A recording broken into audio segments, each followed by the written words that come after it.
Vamos falar sobre segurança pública. Na última terça-feira, agora, uma mulher de 54 anos foi baleada e teve o carro roubado em Suzano, região metropolitana de São Paulo. Bernadette Tokumoto, que foi atingida por tiros na cabeça e no antebraço, segue internada em estado grave com uma das balas alojadas no cérebro. Acompanhe a reportagem a seguir, feita pelo repórter da Oeste, Luiz Guerra. Nós estamos no quartel da Rota, Rondas Ostensivas Tobias de Aguiar, para dar mais detalhes da tentativa de latrocínio que aconteceu com dona Bernadette, a dentista de 54 anos. A partir de agora, você conhece todos os detalhes. Na última terça-feira, Bernadette Tokumoto, dentista de 54 anos, colocava seu carro na garagem em sua casa em Suzano quando foi abordada por um homem armado. Ela entrou em desespero e foi espancada e atingida com 3 tiros, sendo um na cabeça. Como mostram as imagens, o suspeito fugiu levando seu carro. O estado de saúde dela é grave.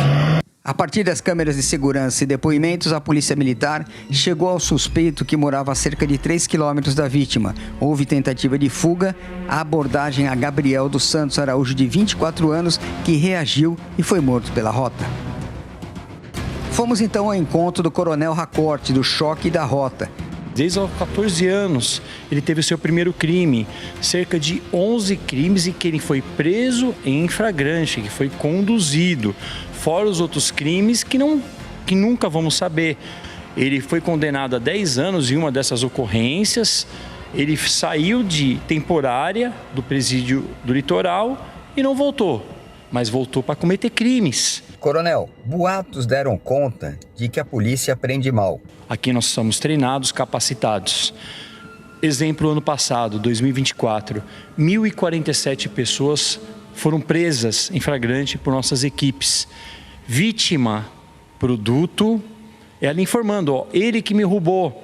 Desses 1.047, pasmem, 1.023 já tinham sido conduzidos uma vez. Pouquíssimos não tinham sido presos. A polícia vai lá, conduz, tem um delegado de plantão que analisa todos os fatos e prende. Voltamos nos estúdios com vocês.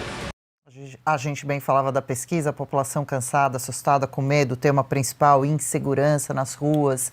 O Oeste com Elas recebe agora aqui no telão o delegado Dr. Edson Pinheiro.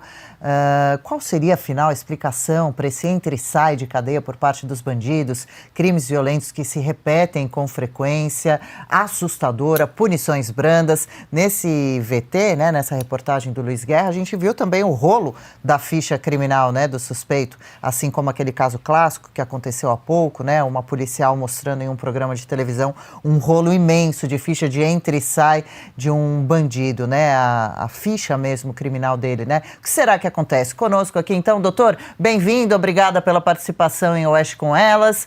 Qual avaliação o senhor faz dessa nossa discussão? Obrigado, Adriana, Paula, Marina. Bom, a avaliação que a gente consegue fazer aqui dessa situação é que há um total descompasso da nossa legislação com os anseios da sociedade. Nós temos um desvirtuamento e um descolamento da realidade teórica, acadêmica e da realidade pragmática. A nossa academia está focada em resolver problemas teóricos, enquanto os nossos governantes não se preocupam em resolver problemas práticos. Isso acaba acarretando toda essa sensação de segurança que a gente está vivendo. Essa situação da senhora Bernadette é mais um absurdo que vemos diariamente por conta da irresponsabilidade e alguns fracassos legislativos que permitem que esse tipo de situação seja reproduzido e cause todo esse temor e esse terror que a nossa sociedade está vivendo cotidianamente, Adriana. Doutor, uma pergunta. O que poderia ser feito em termos de legislação para evitar esse tipo de entra e sai? Se você pudesse citar, eu imagino que tenham várias mudanças que podem ajudar, mas se você pudesse citar pelo menos umas 3 mais relevantes, na sua opinião? Sim, Marina. O que eu posso afirmar aqui tranquilamente? A necessidade de fiscalização é o primordial para que houvesse um cumprimento adequado dessas medidas. No ano passado, tivemos a aprovação de uma legislação que veda a utilização das saídas temporárias, né, sua concessão. Só que isso vem desacompanhado de uma realidade totalmente dissociada do mundo real. Por que eu digo isso?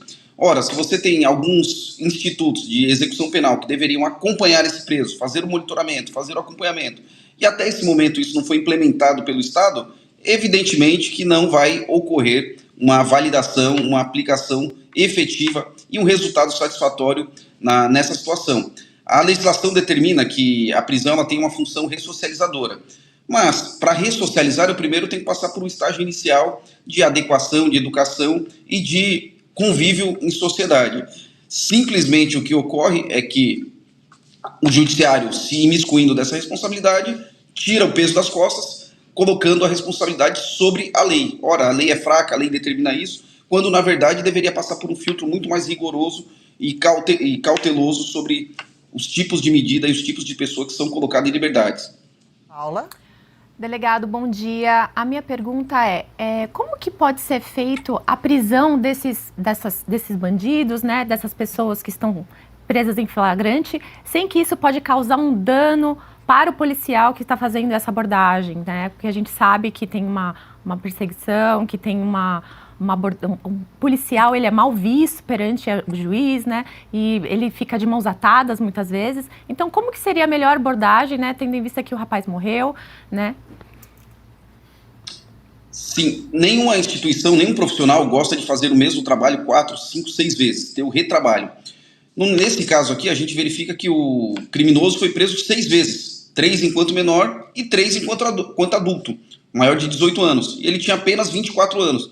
Ora, se você tem um crime de roubo que fixa uma pena elevada de 4 a 10 anos, com suas atenuantes e agravantes, né, com as suas circunstâncias, pode ser muito maior. Se tem 3 crimes que ou foram julgados e a pena não foi aplicada adequadamente, se foi aplicada não foi cumprida, ou ele foi concedido, foi absolvido, a gente consegue ver um descompasso entre as instituições públicas responsáveis pela aplicação da lei penal e a legislação. Ora, 3 roubos em um curto período de tempo são 6 anos. Esse período ele deveria estar preso, não deveria ter direito a regalias, benefícios, concessão. Para se tratar de uma progressão para o retorno ao convívio social, isso perpassa necessariamente por um aprofundamento, por um estudo técnico, por um estudo psicológico, por um estudo psiquiátrico, pelo tal do exame criminológico, que na prática não é realizado. Então nós temos que levar isso em consideração e trazer essa conscientização para a população e principalmente para que as forças de segurança não desanimem, não esmoreçam, porque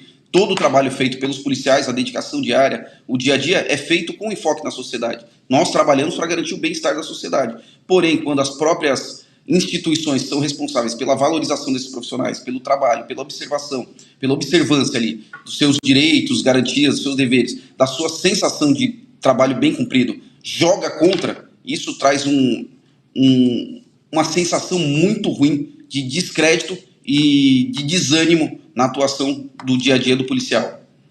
Marina? Muito bom. Pelo tudo que você explanou aqui, então a questão é exatamente o oposto do que trouxe o ministro Lewandowski, né? Ele falou que a polícia prende mal e aí a justiça tem que soltar. Pelo que a gente está vendo, não é nada disso. Não é uma questão de lei, não é uma questão das forças policiais. O que a gente tem é um problema da justiça, que acaba fazendo com que esses criminosos não cumpram nem a lei, né? Então é isso, não consegue prender e manter preso pelo tempo suficiente, porque tem essa questão da reeducação, mas tem também um afastamento da sociedade, daqueles que podem, de fato, ser um fator de risco para ela. Então, a minha pergunta, doutor, é a seguinte: como que a sociedade pode se dar essa fiscalização? A gente sabe que tem o CNJ e que, no fundo, ele não serve para nada. Tem algo que possa ser feito, se não a nível federal, mas a nível estadual, de alguma maneira, para acompanhamento desses casos, né, que deixam a sociedade tão perplexa, que é exatamente isso. Puxa, mas quantos são esses que o judiciário tá soltando antes de cumprir totalmente a pena? A gente tem como ter algum acesso, ou isso é completamente sigiloso? Porque eu acho que passa por aí, talvez uma lei que dê acesso à população de como os juízes estão se comportando em relação a isso, né? É aquilo que eu falo, se ninguém vai ser pego aí descumprindo, né, a regra, aí fica fácil. Então, não tem alguma maneira da gente ter acesso a esse tipo de informação e cobrar mesmo? Em uma democracia, Marina, é essencial e é salutar que a população, que a sociedade a fiscalize efetivamente os trabalhos realizados pelos seus funcionários, sejam pelos seus governantes, seja pelos seus políticos, seja pelos seus integrantes de poderes, como no caso dos membros do Poder Judiciário. Por exemplo, a polícia é a instituição mais fiscalizada que nós temos em uma sociedade. Todo mundo fala de polícia o dia inteiro. Todavia, as outras instituições, elas acabam ficando, de certa forma, protegidas. Elas se encastelam, né, gozam de um certo grau de proteção, e isso impede que a sociedade acompanhe os trabalhos efetivos dos juízes, dos promotores e de todos aqueles que atuam dentro do poder público, da esfera de poder público, no exercício de poder. Os relatórios do CNJ, né, eles disponibilizam a quantidade de trabalho, né, mas a qualidade desse trabalho, efetivamente, é inviável que ocorra uma fiscalização nesse momento por falta de mecanismos eficientes e efetivos para que possa se realizar esse tipo de acompanhamento. E aqui nós não estamos demonizando o serviço público, muito pelo contrário, nós estamos buscando mecanismos para que aquele bom profissional, aquele profissional que atua, ele seja efetivamente acompanhado e prestigiado, contrariamente ao que pode acontecer em outros campos, onde os profissionais públicos acabam não exercendo sua função satisfatoriamente ou não apresentando um resultado mínimo daquilo que se espera. Quando a gente trata desses pontos de fiscalização de uma sociedade, de um poder público, isso exige uma participação efetiva da sociedade civil devidamente organizada, dos poderes constituídos, da imprensa, da iniciativa privada, que todos eles ali acompanhem e efetivamente cobrem desses detentores de poder uma responsabilidade por seus atos, né? Porque atualmente a gente vive numa situação, para alguns, que é muito cômodo colocar toda a responsabilidade por nossas decisões nas mãos da legislação. Fala, olha, eu fiz assim porque a lei determinou, quando na verdade isso perpassa também por um nível de responsabilização, um nível de aprofundamento e também de acompanhamento sério daquilo que tem sido efetuado pela justiça. A responsabilidade, ela tem que existir, não pode simplesmente se lavar as mãos e jogar toda a culpa do que ocorre sobre a nossa legislação. Um juiz, quando decide bem, todos vamos aplaudir, ele está fazendo o trabalho dele. Mas quando decide mal, ele tem que ser chamado à responsabilidade. Então, esse ponto da nossa sociedade acaba não sendo trabalhado e nós vamos aí, continuamente, tendo diversos devaneios teóricos e a população é a grande prejudicada dessa situação. Aqui, como no caso, nós temos a senhora Bernadette, que futuramente vai se tornar somente mais uma estatística para as autoridades, para a segurança pública, vão ignorar que existe uma pessoa por trás, que existe uma vítima que está com a família sofrendo dentro do hospital e que foi vítima de um erro judiciário no sentido de, se foi preso 3 vezes, não foi condenado ou não está preso, ou se foi solto indevidamente e não houve o acompanhamento da sua execução de pena. Ora, se ele tem que ser acompanhado na sua execução de pena, onde estão as instituições responsáveis por isso? A lei que foi aprovada no ano passado determina o uso de tornozeleira. Ele estava com tornozeleira?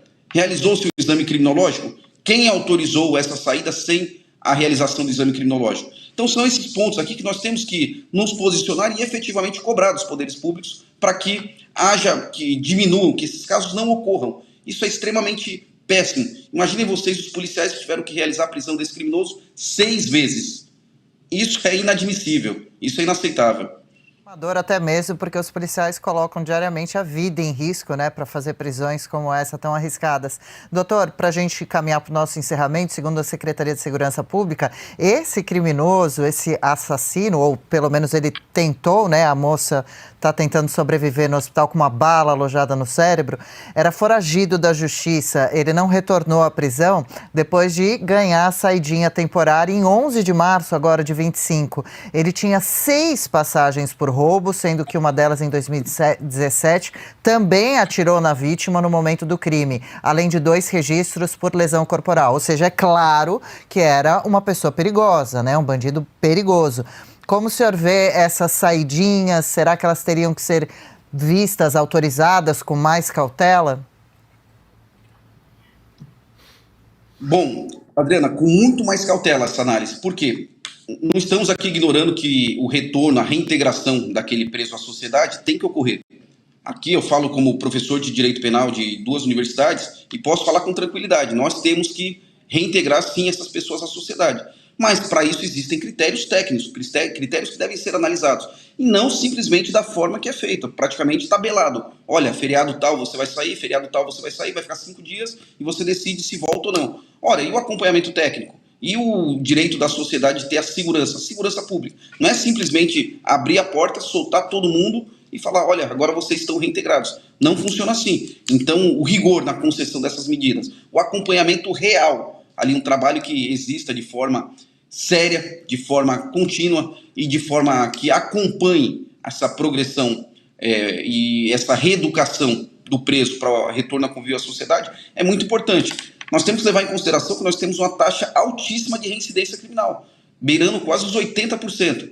Ora, se temos um índice tão alto de reincidência, significa que algum trabalho, essa ressocialização e essa reeducação com o retorno para a sociedade não está funcionando, porque se um dos primados da pena, né, um dos objetivos é reeducar e ressocializar, se eu estou tendo um índice altíssimo de reincidência, não estou ressocializando na primeira vez. Como que eu vou proceder uma reintegração dentro da sociedade, trazer essa pessoa para o convívio, sem um preparo para a reeducação, sem preparo para o emprego, para o mercado de trabalho, sem gerar mão de obra, sem nada. Simplesmente eu abro o portão, falo, vai embora, tenta a sorte, tenta a vida. Isso com certeza vai resultar em tragédia. E aí estão os resultados que vemos cotidianamente, né? Eu costumo falar aqui nas minhas aulas que lidar com segurança pública é lidar com escolhas trágicas. Então, nós temos aí o problema da escassez de recursos, de mão de obras, mas nós também temos que fazer escolhas responsáveis. Então, quanto mais eu puder minimizar esses danos, eu vou trabalhar com medidas que levam em consideração um estudo técnico, um apoio acadêmico e que tenham fundamentos, não simplesmente uma medida política para buscar um resultado efetivo e trazer tudo aqueles louros, votos e pontos ali que eu possa angariar um eleitorado sem se preocupar com a sociedade. Discursos fáceis trazem tragédias para toda a população. E eu me incluo nisso. A discussão é complexa, mas há muito, né, o que ser revisto. Doutor, em pouquíssimas palavras, por favor, para a gente encerrar, a nova medida de Lula de mandar mensagem para o WhatsApp do celular roubado pedindo que seja devolvido, pode surtir algum efeito positivo? Olha, não sei para quem, né? Eu imagino o criminoso olhando uma mensagem de texto e falando, olha, eu vou devolver o celular agora, você tocou no meu coração e por conta disso eu não vou mais cometer crime, inclusive eu vou me redimir com a vítima. Soa como piada, né? Pois é, capaz. Infelizmente são medidas ali que em nada auxiliam a nossa segurança pública. Pois é. Olha, doutor Edson Pinheiro é sempre bem-vindo aqui, viu? Muito obrigada por nos atender, por todos os esclarecimentos. Volte outras vezes, viu? Excelente dia. Muito obrigado, Helena. Excelente dia para vocês também. Obrigada, a gente que agradece. Aliás, antes de eu seguir, eu gostaria de dizer que eu passei batido pela reportagem do Guerra. Obrigada, Guerra, pela reportagem. E obrigada à Rota, que nos recebeu lá no Batalhão Tobias Aguiar, né, um local tão importante em que é feito um serviço tão sério, aos policiais que conversaram com a gente para trazer informações.